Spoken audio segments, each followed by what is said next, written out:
Last Sunday was the 15th anniversary of the 9/11 terrorist attacks, and has been the case since that fateful day. A memorial service was conducted.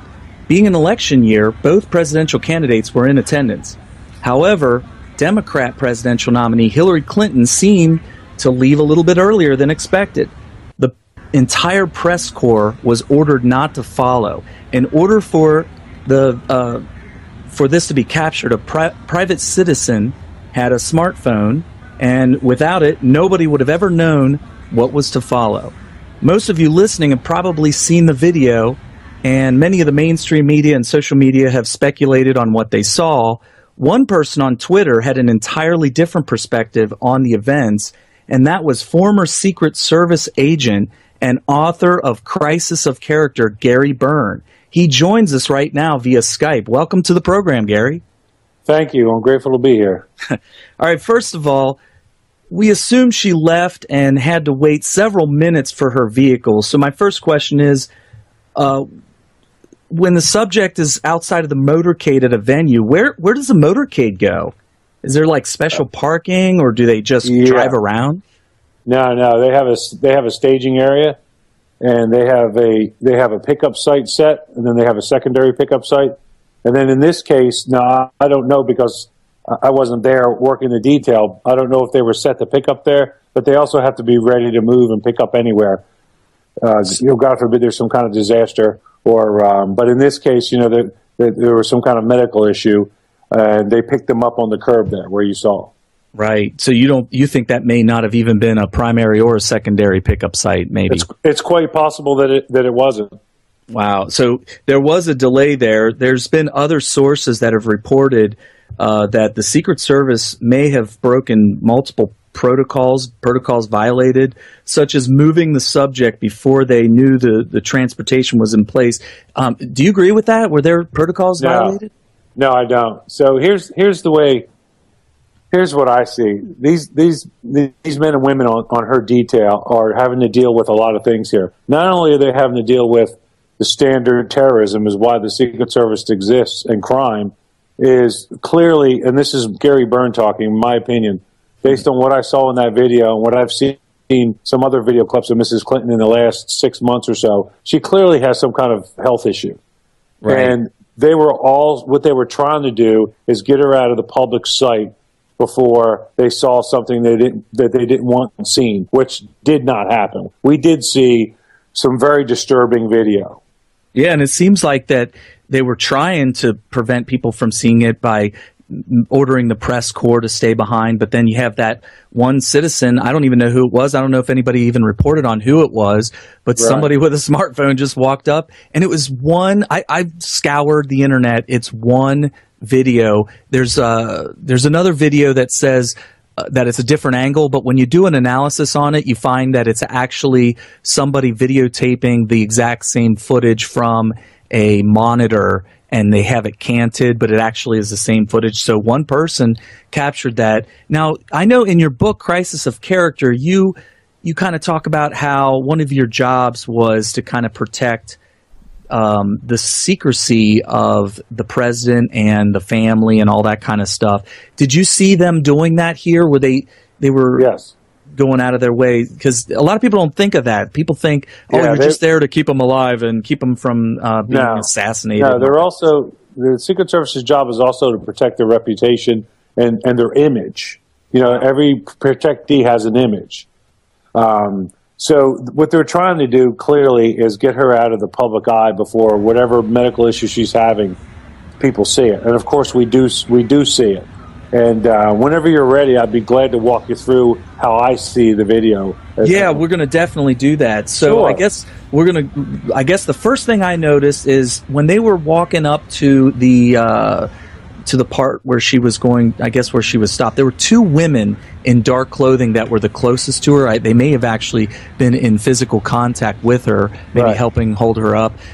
Were those part of Secret Service? Were that been part of her campaign? Or do you know? They're staff members. They're staff members. Okay. So if you're ever watching a video like that and you're not sure because they're dressed similar, look at their shoes. They have girly shoes on. They have women's dress shoes on. And a Secret Service agent will have a practical tie-up shoe on that almost, for lack of a better description, looks like almost like a utility shoe. They won't have dress-up shoes on. So when in doubt, look at their shoes. Okay. I didn't even look at that. But they were dressed in I would say non-combat ready clothes. That's for sure. Yeah. No, you're right. They're dressed to kind of give them away as staffers, but they're staffers. And then the other people you see now when the video starts. Is it all right if I start talking about it? Yeah, sure. Go ahead. Yeah. So as the video starts, you see Mrs. Clinton leaning up against those metal poles. Right. Those are called ballards, and they're designed to protect that area. They've been there. They're part of the 9/11, museum memorial area, and they're to protect the patrons that go there from somebody driving a vehicle up, with a bomb or something. You can't drive past those. Anyway, they're too close together. Yeah. Well, and they're built into the center of the earth. Right. But anyway. So Mrs. Clinton is leaning up against that. The things you want to look for is her behavior and the agent's behavior. So her behavior is she's stiff. If you look at her, she's stiff. She's leaning up against that post, that ballard, and the only thing it's really touches is like her lower back. And if you watch it, you can see her kind of moving. Now, I'm not saying she's having a seizure, but I'm saying she's not acting normally. Set aside the medical stuff. Watch what she's doing. She's rigid. She's still, and she's staring straight ahead. One of the things you point out in a tweet was that she doesn't even look over to notice that the van's pulling up. She just has that 1,000-yard stare straight ahead. Exactly. And the person on the left is clearly, they have her hand up in her armpit, is clearly helping her stand or controlling her. And then as the vehicle approaches, again, she doesn't change her posture. Think about how you act or somebody you're with when a vehicle comes up. Now, granted, people that are being protected by the Secret Service usually wait for a key instruction from the detail leader, but this is another key thing. The one agent, the bald head agent, walks around. I believe he's the detail leader. He walks, once the van pulls up and the door opens, the other agent opens the door, and he goes to the left side of Mrs. Clinton. The man I think is the detail leader walks around between Mrs. Clinton and the open van door. The only reason he would do that, because basically he's blocking her entrance to the van, and the longer that she's out of the van, she's in more danger. The reason he does that is because he knows, this is my interpretation, he knows she can't move without her. Oh, I would have never thought of that. Wow. So he turns around, and he's on her right side. He puts his arm underneath of her, just like you see the agent on the left-hand side do. And when he does it, Mrs. Clinton drops. You see her knees buckle. Oh, yeah. And then the agent, the detail leader on the right, they start moving her forward. She's not moving on her own. If you look at the video, there's a clip of the video where they isolate her foot. Her knees are bent and her toes or one toe on her right leg is dragging. Yeah. She's clearly not able to support her own weight. And it's so sad to watch. Yeah, the top of her foot is against the ground, so she obviously you almost think that she might be completely unconscious. Now, I was going to ask you about that. In the case that she may have been completely unconscious, she was actually upright against that metal post. Could she be wearing something that would keep her upright if she was completely unconscious? That's possible, but I don't have any knowledge of that. Here's my take on it. And again, I'm not a medical professional, but I am good at observation. And I've done a little research. If she was it's possible that if she was having some kind of seizure, that would cause her to be rigid. So I have researched this a little bit. I'm not implying that that's what's happening. I'm saying it is a possibility. So if she's having some kind of medical issue where she's having a seizure, it could cause her to be rigid. I don't know that that's happening, but I do see her being rigid. And then I see as they move her forward, she buckles under her own weight, and they're basically holding her up with her arms, under her armpits. And then the people in the van are grabbing her and pulling her forward. Right. I was going to ask you about if they knew that she was going to have to be physically placed in the car. How come she fell anyway? Was that a surprise to them? Did they think that maybe that she would be able to do it on her own, and then surprisingly she couldn't, and then she fell anyway? Yeah, my take on it is, unfortunately, my belief is this is not the first time they've seen this, and I'll talk about that in a minute as we get to the end of the video. Is basically what I saw was the reason she dropped a little bit was because the agent on the left-hand side, he had to switch positions with the staff member. So when he put his arm under, she clearly needed that support, and she came down. Now, of course, he caught her, and you have to give these guys credit. They're being very professional. Clearly, again, this is one of the reasons I think this is not the first time they've seen this and had to do it. They get her in there pretty well based on what we were seeing, but they're in such a hurry to leave, and she's having such a hard time controlling her body that one of her shoes actually falls off. Right. Because later on, somebody picks it up and hands it to an agent in the follow-up car. Now, this is another significant thing. And another thing I'd like to describe to you is, if you saw this same behavior, if this was me and you standing there with somebody else, and I acted like this, the first thing you would do was take me to a hospital. Am I right? Well, yeah, and the question is, did that happen? I know that she was at Chelsea's for a while. Right. So here's the thing. Here's what I'm getting to. They know what's wrong with her. She's being treated medically. There was somebody in the van who could have been a medical person, and they took her to Chelsea's.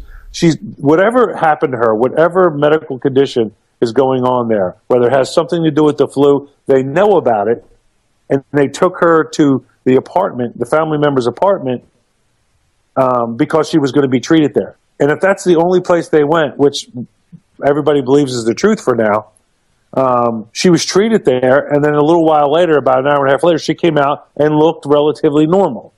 So the fact that they didn't take her to a hospital means they knew she was going to get treatment, and this is the deal that they've set up. So this is the plan. This is how you know what I'm saying? Leaving early was obviously unexpected, but what happened to her is expected, is what you're saying. Right. Okay. It's something that's ongoing. That's the way I read it. The guy that opened the door, he was a larger black man. There's some speculation on the internet that that's the same guy that was called the EpiPen man. Is that the same guy, or is that somebody else? I couldn't really get a good look. No. So the guy you're describing, that I believe is somebody who's a medical professional. They just happen to be about the same size and look similar. The guy that you saw, we'll describe as the larger black agent. He's a Secret Service agent because he had the same shift pin. This is how I can tell them apart, because the Secret Service employees wear shift pins. I was in the uniform division. If I had been there in my uniform, if I still worked there, I would have not had a shift pin because they would have known who I was because I was in my uniform. If I was in a suit helping them as a UD officer, I would have had a shift pin on. Okay. So that's how agents and Secret Service employees, agents and officers identify agents by their shift pin. Okay, that makes sense. Now, you said something in one of your tweets about a harness or something. Should she be wearing a harness, and why would that be? Actually, what I was describing was, typically, and I have to be careful how I say this because it sounds almost like anti-gender, but typically protectees in the Secret Service, presidents were men. Not that they haven't protected women before, but typically, and I actually use Vice President Cheney to describe this. When the Secret Service would ask a protectee, a man usually, to wear a special belt. They gave him a belt, a black one and a brown one, and it was reinforced with a piece of nylon inside the belt to make it strong. So in the case of, and this is how I brought Vice President Cheney into it, during 9/11, 15 years ago yesterday, when they thought the White House was coming under attack, the agents moved him from the Vice President's office down to the secure area, and Vice President Cheney described it that his toes barely touched the ground, that they were holding him by his arm and by his belt. We used that belt. They used that belt to steer him. Now, a woman dresses differently. She doesn't have that belt. Right. That's the only thing the point I was trying to make. I got So they had to control her. They had to help her by using her arms and under her arms. So in your book, Crisis of Character, you say that Hillary Clinton suffers from major character flaws that make her unfit for president. There's been this pivot, a big pivot, several weeks ago, and now it's a massive pivot all the way across the board that she's medically unfit. I know you're not a doctor, but I do based on what I see. Yeah, I'm not a doctor, but I'm an expert observer, and I observe what I observe concerns me. Listen, I don't like her politics. I don't like the way she treats people, but I don't want anything to happen to her. And I'll be honest with you, I was almost nauseated watching what was going on. Right. Yeah, I mean, clearly she lost control of her body, and I feel terrible about it. But here's the thing about it. We will never, ever, ever know what the truth is, because the Clintons, Bill and Hillary, and the Clinton machine and the Democratic Party, as I saw it from my experiences, do not ever have the ability to tell the truth. And they'll just keep spinning it. Is there anything else in the video that the average non-Secret Service agent might have missed that we didn't go over yet? Well, from no, not that I can think of. I have to tell you, I think we covered everything. I will say, from my standpoint as a uniform division officer, you noticed in the video there's a couple. They look like Port Authority police officers that were assisting,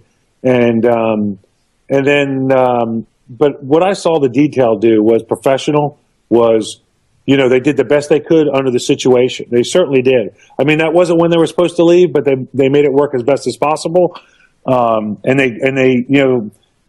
you see the agents towards the end of the video move in front of where they think the camera is, or they see a camera, somebody videoing, that's standard procedure. They're not just doing that because they don't want somebody to video it. They're doing it because it closes the gaps. And God forbid somebody pulls out a firearm. Right. That's what they're doing. Everything revolves around repelling an attack. So, and they did having been close to their shoes, I was in the uniform division, but having protected the Clintons and having worked around protectees before that had health issues, I think they did an excellent job. Yeah, I agree 100%. You're listening to former Secret Service agent Gary Byrne, and he's the author of Crisis of Character. How can people get your book? My book, Crisis of Character, can be found on Amazon.com, BarnesandNoble.com, and just about any other place you typically buy books at a bookstore. Barnes & Noble, BAM, Books A Million, they're out there. This is my second interview with you. The first one, I read the book and we did a whole book interview on it. Yeah. I'm going to tell everybody right now, it's a great book. There's so many stories packed in there. You were protecting the presidents and you were right there in the Oval Office and all over the White House. And it's just exciting during the Monica Lewinsky scandal and everything else. Sure. And how can people follow you? They can, I have a YouTube channel, Gary Byrne. You can find my YouTube channel. I can also, on Twitter, at Gary Byrne author, at author Gary, James Byrne. And, I can also, just by Googling my name, Gary Byrne, it'll bring up all those links. Okay, and we'll make sure that we link all of our listeners to you too. And I thank you so much for being on again. Thank you very much. Thank you. It was my pleasure, and thank you for your time. I appreciate it.